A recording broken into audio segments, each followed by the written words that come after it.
Hi, Lisa McWinning here. So I've been cutting my own hair since before COVID, and some people agree that I should stop, but it saves me money, especially when it's this short. And I for me, I get more of what I want, and then I don't have anyone else to blame either. When if I get a haircut I don't want, I've never really had a bad haircut in the sense that. Um, I always try to do the best I can with whatever haircut I get. It may not be ideally what I want, but I try. If the hairdresser strongly recommend you getting a picture of what you want, even if you hand draw it, there seems to be a spot right there. You have to do without. You have to ignore that white spot in my face here. Anyway, I was gonna say, so when I show a hairdresser a picture, I try to tell them what I like about the picture. That way, like I wanted a mullet once, and like like a few years ago, I wanted a mullet back because they're coming back in style or were. So the part I liked was the back, that it was all like wispy and stuff like that. So I made sure to tell her the parts I wanted, because if your hair isn't quite the right length, or it's a little too curly or whatever, if you tell the hairdresser what you like about the haircut, then you're more likely to get the parts that you do like, and then the hairdresser can kind of work with the parts that might be a little too short or a little too curly or a little too straight for the haircut you've chosen. So I'm gonna shave the back today. I do my own, and I think some people are probably wondering how I accomplish that, because I basically do it blind. So I'm going to show you. So, the other thing I'm realizing is that major depression was my first diagnosis. It's very difficult to treat depression with medication, because basically the treatment is uppers essentially for the brain, which makes a lot of people go manic. So it's not. So I find the best way to deal with it basically is just to push myself. Honestly, like literally do what I don't want to do. And my hair is getting too long at the back. If I let it grow too long, then I won't be able to see the line, and it gets harder to cut it back into the style I want. So honestly, the best way I know how to deal with depression is just like force yourself out of bed. Honestly, force yourself to wipe your face with a face cloth. Force yourself to eat a couple carrots. Like I don't know, like I don't know any other way. And then yeah, get out and for a walk, or like try some sort of coping strategies out on the balcony, do a few stretches. Like I don't know any other way. Anyway, so the reason I'm telling you that is because everything seems like an enormous chore to me. Everything. Like so now I want to cut my hair, and now before I've even started, I'm already imagining all the steps involved, and I want to stop already, and I haven't even started yet. And I took a procrastination workshop once, and they said that even if you can get just a little bit done at a time. So what I find really helpful is to cut tasks up into bits and pieces.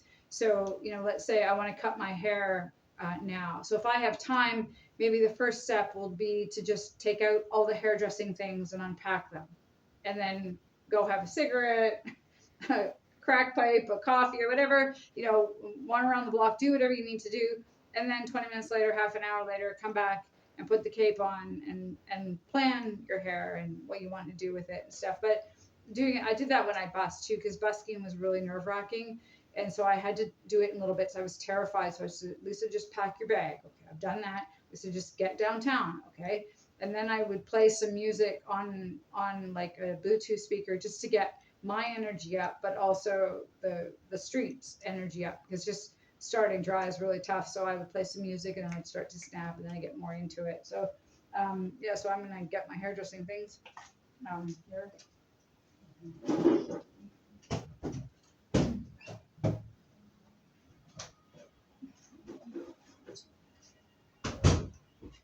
So I have a chair in my bathroom. I normally put it on my chair because let's see, oh shit, oh, I moved that. Can you see me? See me, there we go. Okay. So I have two. I have two of these. One is just a thing. It's got a Velcro strap, but it's got two pockets in it. I don't know where I got it. I don't know where I got it. I mean, I imagine drugstores probably have them, something similar. But on one side, I've got all my scissors and alcohol swabs, and then I've got like clips, like these these little clips here that you use, and then I've got, a couple pairs of scissors, and I bought these at these are thinning shears. I bought these at the dog grooming, like the pet store that does dog grooming things. I use these tiny little scissors because I don't know where I got these. You can get them even at dollar store sometimes if they're sharp enough. But I find I have more control over these for the type of haircut I want. What else I got? I got a piercing kit that I bought online in case anyone wants to do their own piercing kit. Like I said, alcohol swabs. I got a tiny little battery run hair trimmer for doing detail work, or if you're on the go, you can, if you want to do someone's hair just a touch up on the go as opposed to lug your big case around. Bobby pins, nail files, and then, and my cape. So I bought this at, I think it's Sally's. Is it Sally's? Down by Walmart in Guelph. They have a hairdressing place. I was working at a hairdresser's when she sold me this. I don't know if you need to work in a hairdresser or be a hairdresser to get one of these, but this is like a legit cape, and one side's silver, one side's black. So the silver is probably good for dyeing. You can muck it up, and then this side you can keep good for haircuts. That way your customers or your clients or yourself don't have to look at bleach marks everywhere. And then I started to save up, little hand towels that, hand towels. And I get a face cloth too, because I find that, unless you or your client's gonna take a shower afterwards, that's not always possible depending on where they're going afterwards. Getting a damp cloth and wiping down their face and neck can remove all those fine little hairs. Because I find even with, a towel wrapped around the neck and everything, it's still very difficult to not get itchy and stuff. So, and that's very uncomfortable, especially if you have to go to school or work or whatever, or just even sit around after that. And then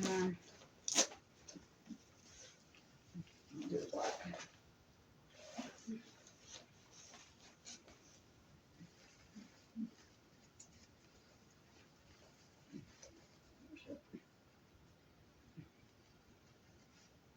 So this is a bit tricky. Like I hold it with my chin, with my elbow, my knee, whatever I need to do to get the job done. I mean, this is what you have to do when you do things by yourselves, because it's a bit tricky to get your neighbor to hold it or whatever. Pull the towel a little bit. All right. There's my face cloth. I'll leave my scissors out. Scissors. I might want to do a little bit of a haircut just to demonstrate today, so people can kind of see how I do this. Because I think, it's nice to treat yourself to a haircut, a really nice haircut every once in a while, or even get one like once a year just to get, a professional, like a polished, trained cut. I mean, because sometimes, like I've had my hair done at Fresh Salon by Holly, which is on Silver Creek there. And I could tell the difference between her cut and my cut. Like I can tell the difference between a trained hairstylist, and when it grew in really nice and things like that. So in a lot of ways, getting a really trained hairdresser to do it, definitely, you can see the difference, right, in training. So these are my clippers. Wahl Wahl WAHL. I think I bought them at Shoppers Drug Mart on Silver Creek. When I first started to use these, I thought they were really heavy. You get used to it, but personally, I would prefer a smaller set. Just I find that if you slip or whatever, they're just really heavy. So a smaller one of these is what I recommend, just for control. But for power and longevity, if you're going to do a lot of it, then you might be better. Or if you're a big guy or a big woman, you might be able to handle these better because it might feel, more solid in your hand. But I'm a pretty small girl, so I would prefer something slightly smaller. But this is what I bought, so I'm not going to undo it. So you might not be able to hear this.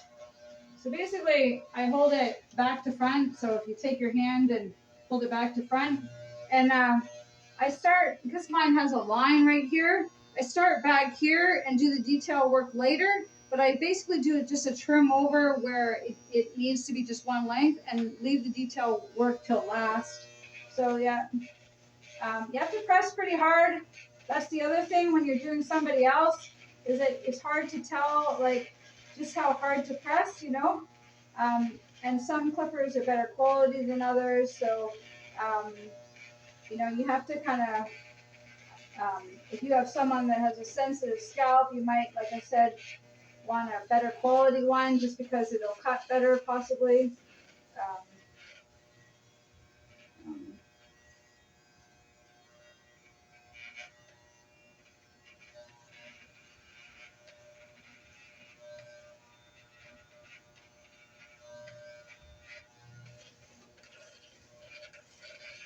the other reason I started to do this is because I pick compulsively, and so I find it less noticeable, and I pick less when when my hair is short, and I think because it's a texture thing. Like I pick more because yeah, it's a comfort thing, but it's a texture thing. Um, I think I've been examining sort of oral fixations when women and men aren't breastfed, children aren't breastfed. That's when you develop smoking and nail biting and possibly even other addictions because it's a hand to mouth thing or whatever, right? So, um, for a long time, especially since the 70s, since women went back to work, breastfeeding kind of went out the window, right?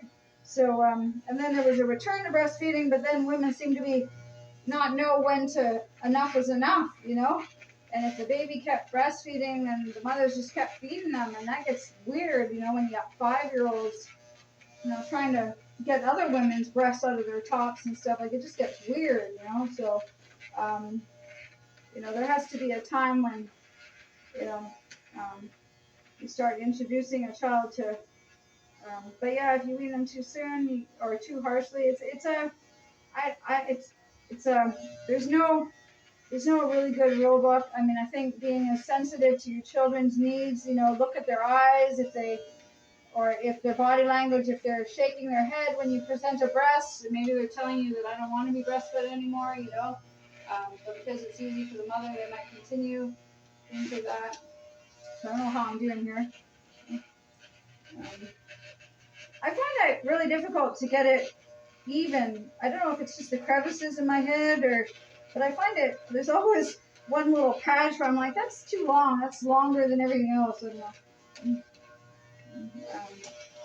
feels longer than everything else. But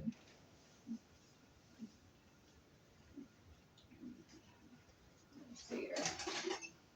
You still see what I'm doing here? Um,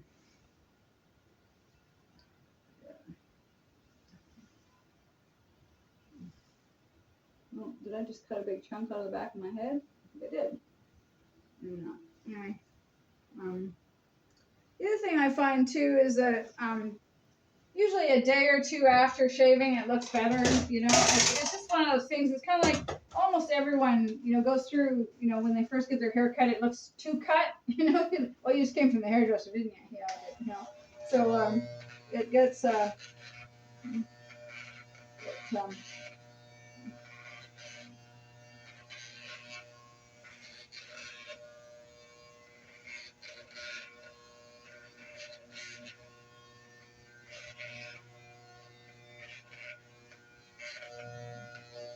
and then when I do the top here, I pull the hair down as best I can, and because I can see the little stubble, but I try to go like as little as possible. It takes some hand control, and when I first started, like I said, when you're first starting out, I suggest a lighter pair of clippers till you get used to it, because like dealing with like this size of clippers is a bit dangerous too, because if you're dealing with someone who's, you know, maybe slightly more aggressive or more fussy, then yeah, they're gonna like want to take a sharp object to your heart if you cut their hair really badly. So, um,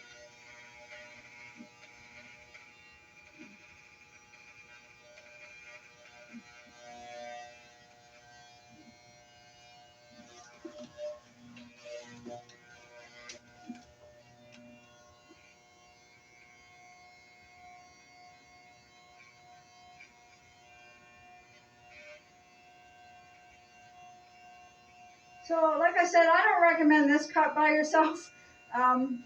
This is a bit much probably for most people, but it was more out of necessity that I did this because chances are I wasn't gonna get what I wanted, and it was important to me because I pick compulsively.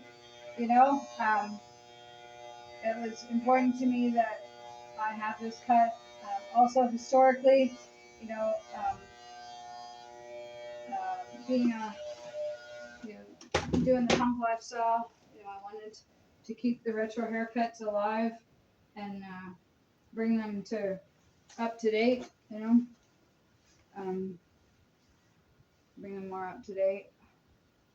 Um, which is why I intend on growing the front out as long as possible for the rest of my life is sort of the goal, so that I can tie it back and make it more of a modern cut, bring it up to the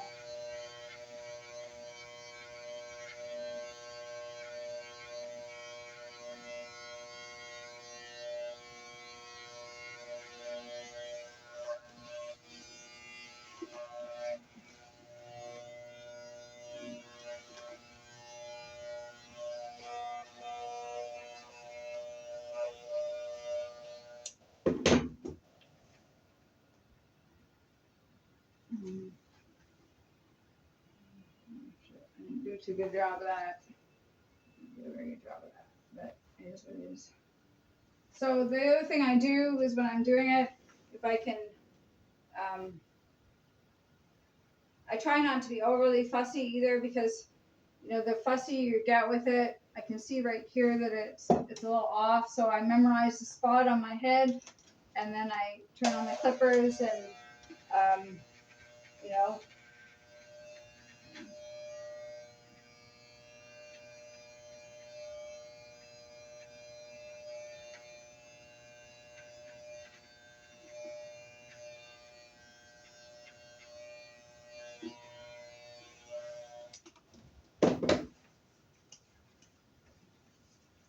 So here's my trusty face cloth here. I don't know if it's gonna rain today or what, but I feel like a big bag of crap, honestly. And I think, I don't know whether those 5G towers emit signals. I mean, they must emit something, because radios and all that, all have radio waves and stuff. So I don't know whether the 5G towers are emitting, um, I don't know, electromagnetic, or I don't fucking know. All I know is that I feel sick to my stomach. It's making me feel more depressed because I feel physically ill, and I can't figure out what it is because I've been depressed before in my life. See now, see that I've started a new spot for picking now. Like, sakes.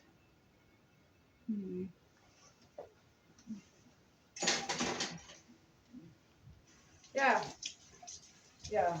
I've been wondering too. I don't know if I've mentioned this on this page, but I've been wondering what the point to life is. What is the prize at the bottom of the card of Jack Box? Really, I mean, I feel like my whole life has been pushing a boulder uphill. You get a job and you're super excited because you're gonna get money coming in, and you're gonna be able to buy a car, and then you're gonna make. But then 6 years down the line, you can't fucking stand your coworkers. If you have to go there another day, you're gonna slice someone's heart out. Like, it just, your kids want like more and more toys, and you don't have the money because you bought a house that's maybe too expensive because it was in a better neighborhood for school. Like, it's just like, what the fuck is the point, honestly? And and I just keep cutting my hair because that I said I was going to, just whatever. Really, maybe I should just let it grow. But then when it grows and I bend over to pick something up and it's in my hair, in my face, or in my mouth, or like, everything's a fucking shit show. Everything. And when you're like, you've been like suffer from clinical depression because of trauma your whole life, like, it's just, not that I think anyone escapes, but when you've got clinical depression or anxiety or anything like that, life is just that much harder, you know? That much fucking harder. And, I basically include everybody on the planet in that now because I don't think anyone escaped the trauma fucking bullshit.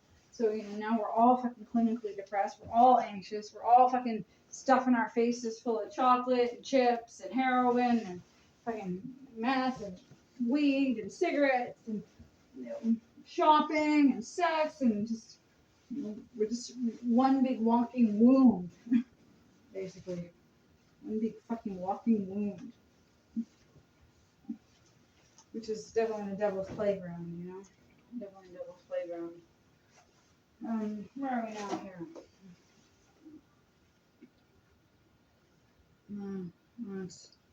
I've seen better shave jobs. Oh, look at that. Anyway, it is what it is. The other thing I'll show you that I sort of figured out myself. Find my scissors.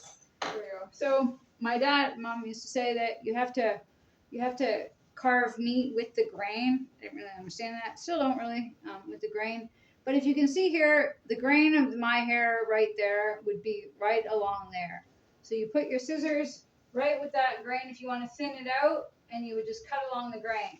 So this one here, for example, I don't know if you can see, I don't know if you can see too well. Let me get it better. See the grain here with this, right? So you put the scissors here and just pick up a few and go with the grain. And then you can clip. I don't want to do it right now because I don't actually want to thin it out. But if you want a haircut, like if it's sitting too high up here, the other thing I found is getting used to having my hair in my face, because my hair always like went off to one side. So I knew it was going to take me and a lot of other people time to get used to my hair being over my forehead, because it changes the shape of your face and stuff, right? So one thing you can do is make sure that it's close to the scalp as possible. That way, it's the shape of your face and not like bouffant almost, because that makes our faces too long, right? And that looks abnormal. So having it look as natural to the shape of your head, if you're going to wear it over your forehead, I've discovered is the best way to do it. So I'm going to cut over my ears. So I basically comb it down and then just snip above my ear. Again, because it's a punk style, a little off or a little funky or a little bit removed here and there or a little odd shape is okay, because it's not so much like, part of the problem is people pick outfits or clothes that are too left of center for their personality, right? Like, if you're a fairly conservative person, this haircut is not going to work for you. You may like it, and you can like it on other people, but that doesn't mean you're going to wear it. You're going to look like an idiot, chances are, and you're going to cry when you get home, and that's just going to happen. Pick something that's more closer to your style, a little different, but without being like over the top. And make sure you do it in phases. If you want to change your look, drastically, do it in phases. Have a 5-year plan, a 10-year plan to look like this model or this person or that person or whatever, right? Like, have a plan in place, and start doing things that, so if you like the artsy haircuts, then start attending art things. If you have a lot of money and you like art things, but you're very conservative, then start attending high-end art places. But don't buy into the technique they use, like go on your gut. That's what punk rockers do. They go on their gut. That's what marginalized people do. They go on their gut, and they get shit on all the time because they don't think about what they're doing. But when you want your life saved and there's no time to think about it, those are the people you want in your life, right? You have someone that thinks about it for 4 hours before they save your life, then you'll be dead. So there's a place in society for everybody, and for those people that blow off, they're the ones that are going to fucking save your life in an emergency.